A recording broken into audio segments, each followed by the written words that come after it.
有間神之炒烏冬，唔知你有冇聽過呢？大家好，歡迎大家繼續收睇我哋嘅新系列。今日我哋就嚟到龍門居。龍門居最出名嘅就係宵夜啦。今時今日嘅餐廳都早閂門，但係龍門居呢就好多小食鋪咧可以開到夜咯。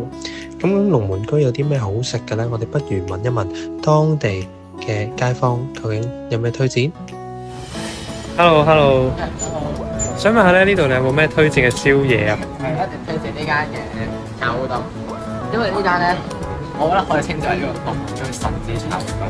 你啱講咧，我推薦咗俾我 friend，跟住咧佢係做到勁鬼遠，住平山嘅佢，好遠咁特登揸車入嚟食，咁可想而知佢有幾好食啦。OK，thank you。佢介紹之後，大家係咪都好想試下咧？同媽咪傾完偈之後，我哋就同老闆傾咗兩句，發現呢間鋪頭係由佢出世做到而家，而家就由佢同媽媽一齊經營。咁而當中亦都混合住唔少人情味同埋唔少故事。有時間有經過開呢頭嘅，不妨過嚟支持下香港本地嘅小店。下次見。